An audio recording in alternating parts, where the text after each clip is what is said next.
네, 시그널픽 바로 연결해 보겠습니다. 한동훈 전 국민의힘 대표 연결돼 있습니다. 안녕하세요. 앵커님 안녕하세요. 안녕하세요. 아침 시간 감사합니다. 반갑습니다. 불러줘서 고맙습니다. 네, 조금 전에 정치 속풀이에서도 이야기가 나왔는데요. 제가 이제 못 들었습니다. 네, 윤석열 정권 정치검찰 조작기소 국정조사 계획서가 이제 본회의를 통과할 때 또 김예지 의원이 17시간 넘게 필리버스터를 하셔서 화제가 되기도 했는데요. 이미 나를 1번 증인으로 불러라라고 말씀을 하셨습니다. 실제로 그 민주당의 의도가 뭐라고 보시나요? 아주 간명합니다. 이재명 재판은 유죄난다. 그러니까 이런 추잡한 짓이라도 해서 막겠다. 이겁니다. 이상도 이하도 아니죠. 이게 재판이 무죄 날 걸 알면은 이런 짓을 안 합니다. 네. 그런데 아무리 머리를 굴려봐도 뭐 이화영 재판 같은 거 대법원까지 다 유죄가 났잖아요. 네. 그러니까 뭐 그 대법원까지 간 판사들을 다 감옥에 쳐넣지 않는 그럼 이 재판은 이재명 재판은 대북 송금 재판 같은 걸 말씀드리는 거죠. 네. 그러면 뭐 죽어도 깨나도 유죄가 납니다. 그러니까 이런 추잡한 짓이라도 해서 막겠다. 이런 건데요. 이거 성공하기 어렵습니다. 그러니까 제가 이렇게 말씀드렸죠. 이 사람 말대로라면 제가 감옥에 가야 되지 않겠어요? 제가 이런 사안들 가지고 이재명 대통령이 당대표일 때 직접 법무부 장관으로서 국회의원들을 설득해서 그리고 민주당 의원들을 상당수를 설득해내서 체포동의안을 통과시켰었죠. 네. 그런 법무부 장관이 전데요. 그러니까 이 말대로 이게 조작이면은 제가 감옥에 가야 되는 거고요. 그런데 그게 아니라 이게 죄가 맞으면 이재명 대통령이 감옥에 가야죠. 그러니까 이 문제를 이렇게 이 사람들이 그 수면으로 끌어올렸고, 네. 그러니까 이 국정조사를 하려면 당연히 저를 증인으로 불러야 되는 것 아닌가요? 그리고 괜히 할 일 한 검사들 불러다가 괴롭히고 모욕 주고 하지 마시고요. 네. 그냥 처음부터 저를 부르라고 말씀드립니다. 과거에 채널A 무슨 검언 유착인 이런 사건 가지고 제가 문재인 정권 당시에 공격받을 때 그때도 추미애 이런 분들이 별 공격을 다 했잖아요. 그러면서 국회에서도 여러 어떤 이 위원회들이 돌았어요. 근데 제가 그때 어떤 위원회 어떤 형식이라도 좋으니까 1시간 전에만 알려주면 다 내가 가겠다라고 했거든요. 검사 때. 근데 진짜 도시락 싸들고 말리더라고요. 저는 이런 행태가 반복될 것 같습니다. 그러니까 미리 말씀드리면 자신 있으면 저 부르고요. 부를 자신 없으면 그냥 조용히 접으라고 말씀드립니다. 그러니까 지나가지 않겠어요? 네. 1시간 전에 불러도 되니까 일단 증인으로 불러라라고 했는데 그 말씀하신 뒤에 혹시 뭔가 연락이 오거나 그런 건 전혀 없었나요? 본회의가 통과되고 준비를 하고 있는 것 같던데요. 보통 보면 제가 뭐라고 얘기하고 주식 얘기하고 그러면 정말 때로 덤비잖아요. 한마디 하거나 그럼 다들 어떻게든 한마디 하면서 모욕해보려고 그러는데 희한하게 제가 이거 증인으로 불러라 하면 모든 민주당 쪽 인사들이 아주 과묵해지십니다. 조용해져요. 제가 이거 보고 두 가지가 있거든요. 과묵해지는 게. 민주당은 제가 나를 증인으로 불러라 하면 아주 과묵해집니다. 그리고 조국 씨는 당신 진짜 군산, 안산 보내줄 거 아니야. 부산 나오라. 이러면 과묵해집니다. 반응을 보이지 않으시는군요. 좀 정치를 부끄럽지 않게 하라는 말씀 드리고 싶어요. 알겠습니다. 그 상황 여쭤보고 민주당 내에서 최근에 대통령 공소 취소를 고위급이 제안을 하고 그래서 검찰 측에서는 이거 거래인가? 라고 받아들였다고 해서 거래설이란 의혹이 제기됐고 국민의힘에서는 특검해야 된다 이런 얘기가 나오다가 지금은 좀 조용해진 상태입니다. 이 부분은 어떻게 보셨습니까? 요즘 국민의힘이 안타까운 건 나오다가 조용해집니다. 끝을 봐야죠. 정치라는 거는 숫자가 적어도 끝까지 가야 한다고 생각해요. 그러면서 제가 전부터 주장했던 항소 포기 이후에 정성호 법무부 장관 탄핵 반드시 했었어야 돼요. 지금도 듣지 않았습니다.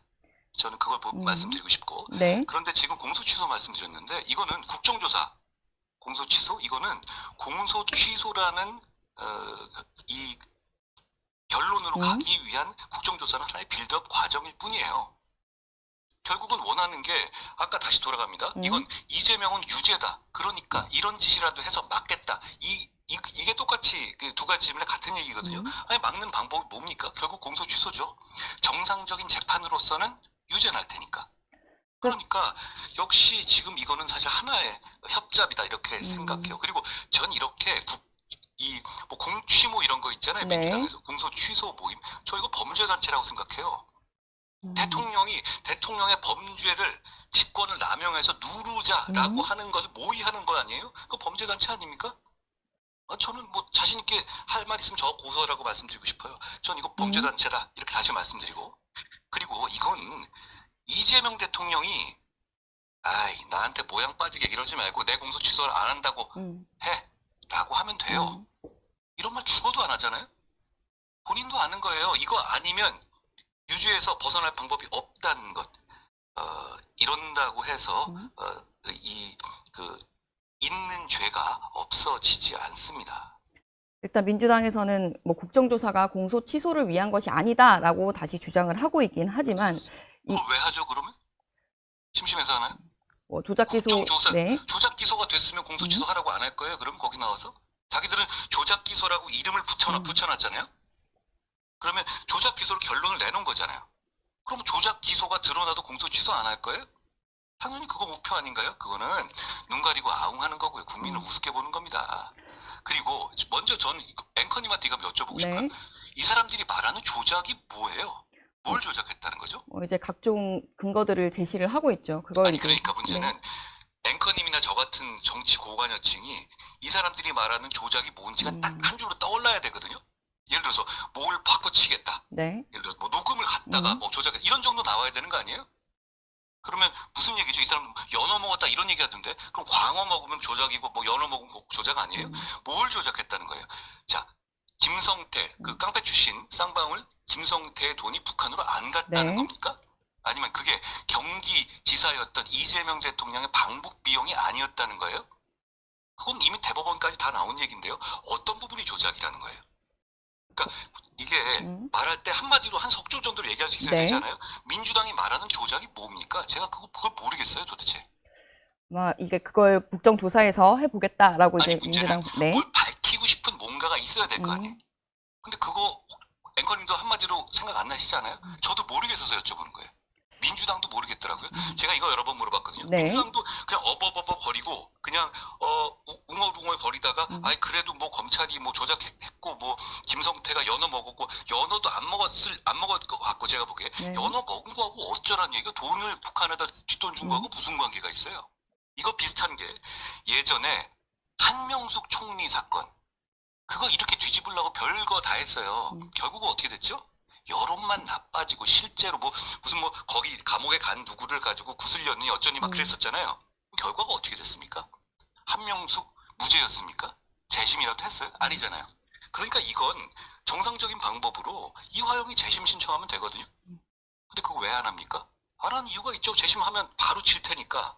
그러니까 이렇게 이 악다군이 쓰고 힘써가지고 눌러보려고 하는 거예요. 부끄러운 줄 알아야 됩니다. 그리고 제가 그건 꼭 진짜 말씀드리고 싶어요. 저 좀 부르세요. 꼭 불러달라, 국정조사에. 그리고 국민의힘에도 제가 부탁드렸어요. 아니 민주당이 정 안 부를 것 같으면 우리라도 저를 불러달라고요. 알겠습니다. 이 공소취소 거래설 그리고 뭐 각종 국정조사 공치모 이런 모임들이 민주당 내에서는 또 민주당 내 권력 다툼이라는 지적도 나왔고, 실제로 유시민 작가의 ABC론으로 최근에 이제 유이재명 뭐 ABC론 이런 것들로 시끄러운데요. 이 민주당 상황은 좀 어떻게 보셨는지도 궁금합니다. 유시민 작가는 예전에 저한테 했던 약속을 좀 지켰으면 좋겠어요.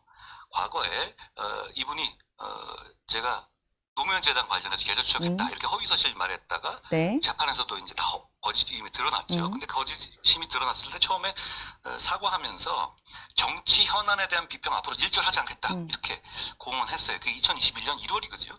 근데 그 이후에 뭐 조금 지난 다음에 정치 현안에 대해서 뭐 말들이 더 늘었어요.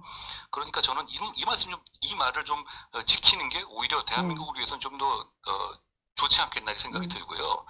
그런데 정치인들이 가장 해서는 안 될 것이 여야 불문하고 시민들을 갈라치고 품평하는 겁니다. 그러니까 정치인들 사이에서는 별 말을 주고받을 수 있어요. 그런데 시민들, 지지자들, 국민을 상대로 해서 이 사람들은 이렇고 자기 맘대로 재단하고 편가르기 하고 이거는 해로운 정치입니다. 그러면서 여권 지지층을 유시민 씨는 무슨 등급 나누고 계급화하듯이 A네, B네, C네 이러고 있는 거 아니에요? 저는 이 말씀 드리고 싶어요. 지금 그렇게 국민을 A, B, C 나눌 게 아니라 지금은 물가, 환율, 청년 실업률 이게 여권, 집권 세력이 생각하는 국정의 ABC가 되어야 합니다. 이게 뭐 하는 짓입니까? 알겠습니다. 국회 상황을 먼저 여쭙느라고 사실 안부도 못 여쭙는데 최근에 이제 무소속 생활을 쭉 하시면서 명함도 새로 팠다 이런 얘기를 들었습니다. 오늘 사실 스튜디오에 오시면 명함을 바로 받으려고 했는데 무소속 생활은 좀 어떠십니까? 사람들이 백의종군 얘기하는데 네. 사실 제가 백의종군 한 지 오래됐잖아요. 계엄 저지 이후에 제가 당대표에서 축출된 이후에 계속 뭐 백의종군을 하고 있죠. 그런데 이제 뭐 명함 판 건 다른 건 아니었어요. 제가 이제 제명당한 다음에는 국민의 명함을 쓸 수가 없으니까 만나는 분들하고 인사 나누면 이제 명함을 받기만 하게 되더라고요. 그런 건 참 예의가 아닌 것 같아서 아유 고민 끝에 하나 만들었는데 막상 만들려고 보니까 쓸 말이 없더라고요. 그래서 제가 그렇게 만들면서 이거는 정말 바닥부터 새로이 시작하는 거구나 이런 실감을 하면서 새로운 각오를 다지게 됐습니다. 네, 뭐 명함은 기본적으로 흰색이긴 하지만 이제 이 흰 명함으로 최근에 이제 뭐 대표님도 들으셨을 겁니다. 주환연대라든지 대구에서 흰점퍼 연대설까지 나오고 있습니다. 지금 국민의힘에서 주호영 의원이 컷오프 된 후에 이제 아직까지 뭐 가처분을 신청할지 탈당해서 무소속 출마를 할지 이런 걸 결정하진 않았지만 그 이후에 이 보수 재건에 대한 뜻이 있는 무소속 연대가 가능하지 않을까 대구에서 이런 가능성이 나오고 있는데요. 대표님 어떻게 보셨습니까? 저는 정치공학의 문제에 앞서서 제가 전국을 다니면서 보수 재건이 정말 절실하다는 호소를 드리면서 많은 시민들을 모아서 만나고 있잖아요. 결국은 보수 재건의 필요성과 방식에 공감하는 분들이 늘어나는 것에 대해서 참 그건 반갑게 생각해요. 조영 부의장께서 어디 방송 같은 데 이런 말씀 하셨더라고요. 제가 주장하고 있는 보수 재건에 대해서 전적으로 공감하신다는 말씀을 해주셨고 저는 이런 상식적인 정치인들이 뜻을 모아야 한다라는 생각을 가지고 있어요. 그런 면에서 많은 분들이 나와줬으면 좋겠다는 생각을 하고요. 다만 이제 그 공천의 문제에 대해서는 어차피 그건 당사자가 결정하실 문제 부분이 있기 때문에 제가 거기서 자세히 언급하는 것은 지금 적절하지 않아요. 그런데 지금 이 국민의힘 당권파가 하고 있는 공천은 절차가 투명하지 않아요. 일관되지도 않고요. 그리고 다수가 인정하고 따를 만한 권위가 이미 무너졌습니다. 그러니까 뭐라고 하면 바꾸고 뭐라고 하면 바꾸는 거죠. 그 근본적인 이유는 이거는 당이 잘 되고 국가를 위한 좋은 공천을 하겠다는 게 아니라 어떤 사심이 들어간 것이라고 모든 사람들이 생각하고 계산하고 있습니다. 그러니까 그걸 이런 식의 공천 그러니까 이런 식의 수긍하기 어려운 그러면 주 부의장은 안 되는데 나머지 있는 다섯 의원들은 되는 거예요. 그 근거는 뭐죠? 그건 그냥 자기들의 어떤 이해관계라든가 이런 거잖아요. 그렇다면 그걸 당사자들이 수긍하지 못하는 건 자연스러운 상황 같아요. 저는 오히려 이런 부분들이 쌓여가면서 어제도 보면은 대구 지역에서의 어떤 여론조사 결과들을 보면 과거에 볼 수 없는 참담한 수치들이 나오잖아요. 그러면 전국적으로 이런 그 상황들이 계속되는 것에 대해서 큰 보수 재건이 필요를 외치는 사람으로서 정말 안타깝게 생각해요. 그런데다가 어제 제가 지금 당권파를 이끌고 있는 장동혁 당대표가 어디서 한 말을 잠깐 보고 크게 놀란 게 있는데요. 뭐 정확하게 제가 들었는지 모르겠습니다만 서울하고 부산 정도를 이기면은 뭐 지선 승리 여부 아니 그거는 6.25 전쟁 났는데 부산만 지키고 나머지 다 뺏기면 그건 승리한 걸로 치겠다 이런 얘기잖아요. 아니 어떻게 선거를 뭐 아직 하지도 않고 공천도 안 된 상황에서 다 뺏기고 두 개만 지키면 나는 이긴 걸로 치겠어라는 말이 나오나요? 그러면 다른 곳에 뛰는 사람들은 그냥 지는 거예요? 아니 그건 정말로 저는 그거 보고 놀랐어요. 아니 이 당권파란 사람들은 나라 생각을 하는 건지 그럼 보수를 생각하는 건지 당을 생각하는 건지 도대체 뭘 위해서 저러고 있는 건지에 대해서 전적으로 저건 자기들 개인을 위해서 저러는 거잖아요. 저는 이 상황에 대해서 정말로 놀랍고 이건 정말 개탄을 금치 않을 수 없었다는 말씀 드리고 싶어요.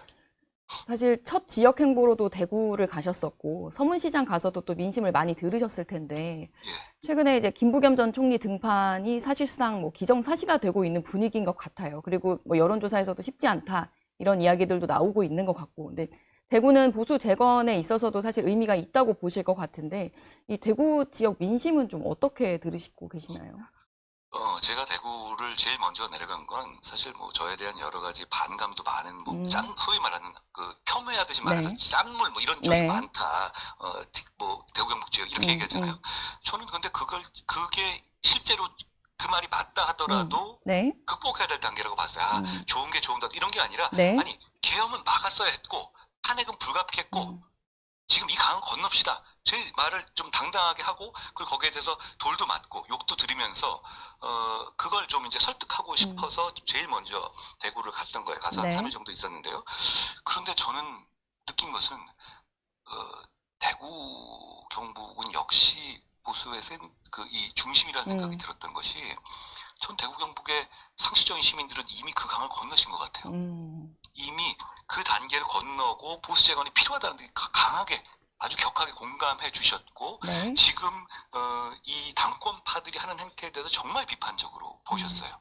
그러니까 지금 문제는 이 영남 지역 저희 그 국민의힘을 전통적으로 사랑해 주셨던 영남 지역의 대다수 시민들은 이미 역사에 있어서 흐름을 충분히 알고 그 역사의 흐름으로 가고 계셔요. 네. 그런데 지금 당권 파는 사람들만 저러고 앉아 있는 겁니다. 아직도 저러고 있는 거예요. 자, 저는 이 말씀 드리고 싶습니다. 보수가 위기다, 보수가 잘못됐다, 뭐 이런 말들 하잖아요. 뭐 당이 잘못됐다, 뭐 이런 말도 하던데요. 그 당권파 이런 분들은 뭐 그렇게 사과를 하던데 아닙니다. 보수는 잘못한 게 없어요. 당원들도 지지자들도 잘못한 게 없습니다. 네. 보수 정치인들이 잘못한 겁니다. 그러니까 그 문제를 그렇게 호도해서는 안 되고 보수 정치인들, 그러니까 지금 당을 이끄는 사람들이 잘못하고 있는 거예요. 모두의 책임이라고 얘기하면 누구의 책임도 아닌 게 되지 않습니까? 그건 명확하게 해야 된다고 생각해요. 알겠습니다. 요새 가장 많이 받으시는 질문일 것 같고 답하기도 쉽지 않을 것 같지만 저도 여쭤봐야 돼서 네, 부산, 뭐 대구, 이제 뭐 서울까지도 이제 출마 지역으로 여러 지역이 언급되고 있고 뭐 부산에 이제 2번 가시면서 부산 쪽이다 여러 가지 예측들도 나오는데요. 어떻게 지역을 지금 고심을 어떤 기준으로 하고 계신지 궁금합니다. 저는 근데 그렇게 그런 거에 초점이 맞춰지면 보수 재건을 바라는 상식적인 마음이 얼마나 크고 간절한지 것이라는 것이 흐려질 수 있다고 생각하기 때문에 네. 보수 재건에 집중하고 있어요. 이건 제 진심입니다. 지금 사실 말씀하신 곳에 어디에 재보궐선거가 나오는지도 결정된 곳은 한 군데도 없지 않습니까? 네. 뭐 그런 단계에서 제가 정치공학과 제 개인의 어떤 이 행보를 앞세워서 여기가 어떻고 뭐 만약에 이러면 어떻고 그런 걸 하는 것보다 지금 이 상황에서 보수 재건이 정말 필요해요. 저는 보수 정치가 정말 잘 될 때는 보수란 말을 덜 쓸 때였어요. 옛날에 항상 그래왔죠. 그만큼 이 많은 국민을 이 사랑을 받을 때였죠. 그런데 지금 제가 계속 보수 재건이라 말씀드리는 것은 지금은 너무 망해 있어요. 이대로 가면 정말 망하고 그리고 보수가 재건하지 못하면 민주당이 아까 우리가 처음에 얘기했던 그런 폭주가 계속되고 있는 거예요. 보수가 재건돼 있고 보수가 정말로 소수라도 그 스피커로서 파워를 갖고 있고 그러면 저런 짓거리 하겠습니까? 저런 국조 하겠어요? 이거는 보수 제1당인 국민의힘이 제대로 못하기 때문에 저기가 저렇게 막 나가는 거예요. 그러니까 보수 재건은 대한민국을 위해서 정말 필요합니다. 그러니까 저는 그 점에 집중하고 있어요. 그리고 그 과정에서 제가 해야 될 역할이 생기거나 할 수 있는 역할이 생기면 저는 피하지 않을 겁니다. 제가 뭐 그런 거 쭈뼛쭈뼛 도망다니지 않잖아요. 저는 그 국민들한테 이렇게 말씀드렸어요. 지금 이 길이 어렵고 어두워 보일 때 아니 제가 한번 깃발 들어볼 테니까 한번 막 믿고 따라와 봐주시면 어떠냐. 지금 저처럼 나서는 사람 한 명도 없고 다 뒤에 숨지 않냐 여러분께. 네. 한번 저는 그 말씀을 드린 상태이니까 그 나머지 문제는 찾아보시면 될 문제 같아요. 한 개만 더 여쭙겠습니다. 피하지 않겠다라고도 하셨고 뭐 조영 의원님이 한동훈 대표의 뜻에 이제 동의하는 걸 밝힌 걸 들은 적이 있다라고도 하셨는데 사실 선거 국면은 조금 예측하기가 어렵잖아요. 어떻게 흘러갈지. 네, 향후에 이 보수 재건을 두고 그러니까 상식적인 요구 또 지지자들의 요구가 있다면 그런 연대도 모두 열려 있다라고 생각을 하면 될까요? 연대라는 것이 뭐 모여서 사진 찍는 걸 말씀하신다면 그것도 어렵지 않고요. 그리고 연대라는 것이 각자 보수 재건을 바라는 모든 사람들의 이 각자에서 할 일을 하면 연대가 되는 것 아닌가요? 네. 저는 주호영 그 부의장 같은 분이 지금 현재 자리에서 그분이 출마를 하든 안 하든 관계없이 보수 재건을 위해서 이 정말로 필요하다는 공감을 해주셨고 보수 재건을 위해서 나서겠다는 말씀을 해주셨지 않습니까? 네. 그럼 우리는 이미 연대하고 있는 것 아닌가요? 우리가 서로 전화하고 해서 이렇게 하고 이렇게 같이 모여 사진 찍고 악수하는 모습 보이자 이게 연대가 아니고요. 같은 방향으로 같은 목표로 가는 게 연대입니다. 그러니까 주부의장이라든가 다른 분 뭐 누구라도 그 생각을 가지신 분들이 저는 점점 늘어날 것이라고 생각하고 네. 이렇게 상식적인 다수의 연대가 결국 보수 재건을 이룰 것이라고 저는 확신해요. 그리고 많은 시민들이 그걸 기대하고 바라고 그러기 위해서 말하고 행동하고 뭉치고 있다라고 생각합니다. 알겠습니다. 시간이 좀 넘었지만 전 최근에 SNS로 설전 벌이신 것도 좀 여쭤보고 싶어요. 권영세 의원과 SNS로 설전을 벌이셨고 사실 시작점은 그때 김종혁 전 최고위원 징계 가처분이 인용되면서 말씀을 하셨던 것 같은데요. 실제로 그때 거짓말에 대해서 해명해라라고 얘기하는데 대답을 하고 있지 않다라고 많이 쓰셨더라고요. 어떤 부분을 특히 해명해야 한다고 보시는지요? 사실 권 의원이 갑자기 급발진하신 거였어요. 왜냐하면 가처분이 그렇게 인용됐는데 그럼 정상적이지 않지 정상입니까? 근데 그걸 가지고 이제 본인이 저를 공격하시면서 나온 건데 그러니까 제가 먼저 한 게 아닙니다. 저는 웬만하면 당내에 대해서는 그런 싸움을 안 하려고 하는데 그 본인이 거짓말로 저를 확 공격하셨어요. 그런데 이게 꼭 제가 권 의원의 개인의 사과는 전혀 없어요. 네. 전혀 없는데 그런 생각을 가지신 분들이 이런 식의 거짓말들을 많이 유포해 왔어요. 그러니까 제가 권 의원이 그렇게 급발진해서 저를 공격해 준 그 기회를 삼아서 거기 답을 좀 한 겁니다. 뭐 몇 가지만 짧게 말씀드리자면 네. 권 의원 비롯해서 권 의원이 이렇게 말씀하시거든요. 개헌 당일날 즉각 제가 이제 저지에 나섰잖아요. 의원들하고. 그게 잘못이다. 왜냐하면 아니 대통령도 깊은 뜻이 있었을 수 있고 네. 그때는 이게 위헌 위법인지 잘 몰랐을 때 아니냐. 그러니까 경솔했다. 이렇게 주장을 그때도 했고 이번에도 하셨거든요. 근데 이건 말이 안 되는 소리인 게 국회를 제압하겠다는 포고령만 봐도 이건 누구라도 위헌 위법인지 알 수 있었잖아요. 그리고 대통령이 야당을 반국가 세력으로 제압하겠다고 발표까지 해놨는데 이게 위헌 위법이 아니어서 하루 더 보고 나중에 알겠다? 대통령 쪽에 연락이 안 되니까 위헌 위법인지 몰랐다? 그러면 이거는 유혈 사태로 갈 텐데요?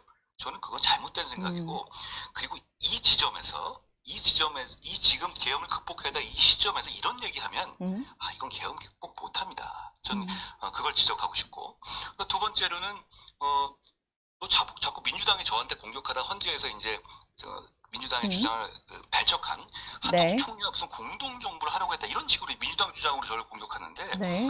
이미 헌재에서 당정 협의를 할 이상의 의미가 없다고 명확하게 판시한 거예요. 무슨 공동 운영을 해요. 그 당시에 윤석열 대통령이 이선 후퇴를 한다고 제가 약속을 받아낸 상태였죠. 그런데 그 약속을 어기는 기미가 보이기 때문에 윤 대통령이 결국은 약속을 어겼죠. 그걸 방지하기 위해서 총리 위주로 국정 운영해야 된다. 이런 식의 어떤 이 담화를 한 게 전부잖아요. 그러니까 그건 필요했던 것이고 그걸 가지고 저렇게 민주당직을 공격하는 거는 굉장히 이상한 행동이에요. 그리고 더 나아가서 한 번은 뭐냐면 이건 본인이 권영세 의원이 한덕수 새벽 날치기 그걸 주도했으니까 본인이 찔려서 이러시는 거겠는데 거기에 대해서 그 즈음에 제가 한덕수 총리에게 전화를 걸어서 1시간 동안 한덕수 총리를 폭언하고 비난했다 이런 거짓말을 하시거든요. 저는 그때 한덕수 총리한테 전화 드린 바가 없어요. 근데 만약에 제가 그때 전화를 했다면 전 한덕수 총리한테 강력하게 이러시면 안 된다.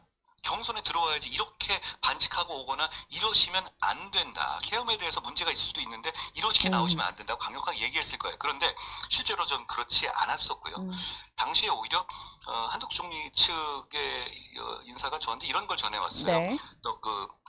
오히려 제가 후보가 되면 한덕수 총리는 저쪽으로 이제 단열을 해줄 거다. 그러니까 한덕수 총리를 너무 비판하지 말아달라. 이런 식의 요청이 있었어요. 뭐 저는 듣고 말았죠. 네. 그 다음에 한덕수 총리께서 저한테 텔레그램으로 좀 도와달라는 그 이후죠. 메시지가 왔길래 저는 이렇게 명분 없는 행동하시면 안 된다라는 이 말로써 그걸 단호하게 거절한 사실이 있었습니다. 그리고 그건 맞는 것이었죠. 만약에 그때 권영세 지금 의원들 등이 했듯이 한덕수 총리를 추대해가지고 한덕수 총리가 정말로 후보가 돼서 나왔으면 어땠을까요? 지금 이 상황에서. 지금 20몇 년이 나온 상황에서요. 정말 국민의힘은 내란 정당으로 몰리지 않았겠어요? 그 말씀 드리고 싶고요. 결국은 지금 이게 극복해야 될 단계잖아요. 근데 극복은 자꾸 책임 전가하려고 드는 방식으로는 안 돼요. 또 이런 식으로 얘기하셨어요. 그러니까 어떻게든 간에 이제 저를 공격하기 위한 건데 총선이 뭐 저 때문에 졌다 뭐 이런 얘기를 계속 하시더라고요. 근데 사람들이 기억을 많이 잊으시는 게 3월에 이종섭, 황상무, 대파, R&D, 의대 사건 사태 나기 전까지는 우리 170석까지 보는 상황까지 갔었잖아요. 처음에 80석 됐다가 우리 분위기 좋아졌다가 이 상황이 나오고서 이제 어려워졌고 마지막에 개헌선까지도 따이는 상황까지 갔다가 마지막에 저희가 열심히 뛰어서 부산에서 대역전승을 해서 부산 전석을 우리가 받아내서 107석이나마 받은 거였잖아요. 그런 상황인데 이거를 그냥 뭐 총선의 책임까지도 그냥 모두가 다 뭐 한동훈 책임이다 이렇게 몰아가는 거는 저는 잘못된 행동이라고 봐요. 게다가 그때 권영세 의원도 지역구에서 신승을 하셨는데 그거 하면서 저보고 와서 지원해달라고 정말 떼쓰셨거든요. 아니 그러면 그게 제가 진짜 거기서 무슨 그러니까 이분 얘기는 제가 윤석열 대통령 비위를 제대로 안 맞춰서 충돌이 돼서 졌다는 얘기를 하는 거예요. 그런데 아니 그렇게 마이너스였다면 본인이 저를 그렇게 불렀을 리가 없죠. 저는 기억을 왜곡하는 분들, 그러니까 이렇게 상황이 왔는데 기억을 왜곡하고 책임을 전가하는 것은 오히려 우리가 이 계엄과 탄핵, 이 비극의 강을 건너는 것을 방해하는 것이다라는 안타까운 말씀을 드립니다. 알겠습니다. 자, 이제 마지막 질문을 드려야 될 것 같습니다. 시간이 너무 빠르게 흘렀는데 대표님이 하신 말씀 중에 국민의힘으로 국민의힘에 돌아오겠다라고 말씀을 하셨던 적이 있어서요. 지금 국민의힘 내에서 김용태 의원 같은 경우는 유승민 전 의원, 한동훈 전 대표 집 앞에 쫓아가서 혁신 선대위원장으로 모셔야 된다 이런 이야기도 하던데 이게 좀 가능한 시나리오라고 보면 될까요? 보수 재건이 필요하다는 생각을 가지신 분들이 여러 가지 방향이나 차이는 있지만 굉장히 많으십니다. 이런 분들이 점점 더 많은 말씀을 해주셔야 된다, 행동해야 된다 이런 생각을 해요. 그런데요, 만약 그렇게 저를 그렇게 만약 그런다면 김용태 의원도 지금 당권파가 제명하려고 그러지 않을까요? 제가 시장 가는 거 같이 가는 것도 징계한다고 하잖아요. 그런데 이런 얘기하고 저는 걱정되는데요. 이렇게 되면 장도혁 지도부는 김용태 의원 제명하려고 될 것 같은데요. 현실 가능성은 좀 높지 않을 거다라고 보시는 걸까요? 결국은 보수 재건을 위한 모든 사람들이 각자에서 최선을 다해야 합니다. 지금은 앞장서서 나설 때지 관망하고 회피할 때가 아닙니다. 알겠습니다. 다음엔 꼭 스튜디오로 모셔가지고 보수 재건에 대한 대표님 구상 조금 더 들어보는 시간 가지도록 하겠습니다. 고맙습니다. 네, 고맙습니다. 오늘 수영 감사합니다.